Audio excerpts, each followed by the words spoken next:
What if leadership wasn't about having the answers right now? What if we felt okay saying, we can't really see everything, and allowed ourselves not to know the solution in the moment? I'm Carmel Riley, and this is CRSE, Can't Really See Everything, a podcast for people who see complexity all around them, who want to embrace it, or support those affected by it, or actually scream at the frustration that others cannot seem to keep things simple. In this podcast, growth gets messy. We let lived experience and best practice dance together to emerge with new understanding. And together, we'll hold space for a journey towards clarity through the courage of not knowing exactly how we'll get there. However you need to show up today, always within a framework of safety and respect, you are welcome here.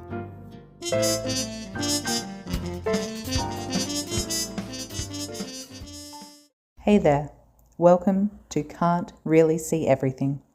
I'm Carmel Riley, and this is the beginning, episode 1. This podcast, like the book it walks alongside, is made of stories, some personal, some professional, all systemic. They're not in perfect order, and they don't build towards a neat ending. They're offered like fragments, like puzzle pieces, like a mixed tape that you didn't expect to make. And that's intentional. This first episode is not a story, and it's not a framework. It's a note on story safety, for you, for me, and for anyone wondering what exactly I'm doing here. So take a breath, sit down, and have a listen to what I want you to know. This work reflects the way my brain works. I'm autistic. That means I see patterns many people miss. I track dynamics across time and roles and systems. Things sometimes show up sideways, backwards, or upside down for me through metaphor, gesture, silence. I make meaning out of fractured information because that's how the world often comes to me. I'm also ADHD, which means long-winded chapters and dense theory doesn't land well, not when I'm reading and not when I'm creating.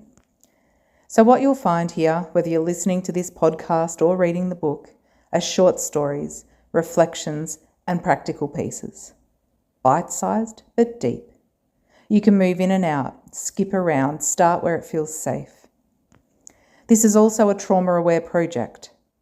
I've written and spoken with care to reduce re-traumatization for myself and for anyone who might connect with some of the stories, without graphic detail, without blame, and without pretending we all arrive to this work from the same place.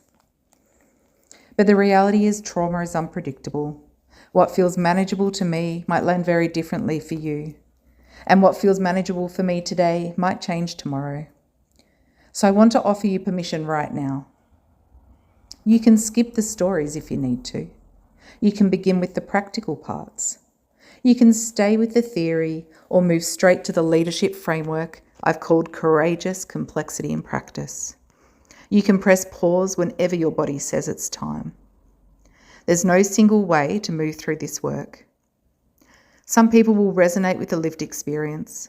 Others will come from the anthropology, the leadership insights, or the systems thinking. All paths are welcome. This is a choose your own entry point kind of book and podcast. Now, for those of you wondering about the personal stories, yes, they're here, but it's not trauma dumping, it's not an expose, and it's not an invitation for pity or praise. It's a leadership artifact, rooted in lived experience, yes, but also in formal training, professional qualifications, and decades of experience across executive leadership, speech pathology, consulting, systems design, and social enterprise. My special interests, leadership, complexity, trauma, neurodivergence, and power dynamics, have shaped this from the inside out. I've lived it, I've studied it, and I'm still making sense of it with care. Some people may identify with particular elements within these stories, the good, the bad, or the ugly, and that's okay. If that happens, take note of your visceral reaction, how it feels in your body, and then pop the thought aside to process at another time. Right now, the podcast is less about a binary right and wrong and more about the systemic choreography we've all been caught in, how it shapes who gets heard, who gets harmed, and who gets held. We can't really see everything, but this is how I see. Through stories, through patterns, through rupture and repair. And through offering what I've learned on my terms and in rhythm with my own recovery. So welcome. You're here and we're just getting started.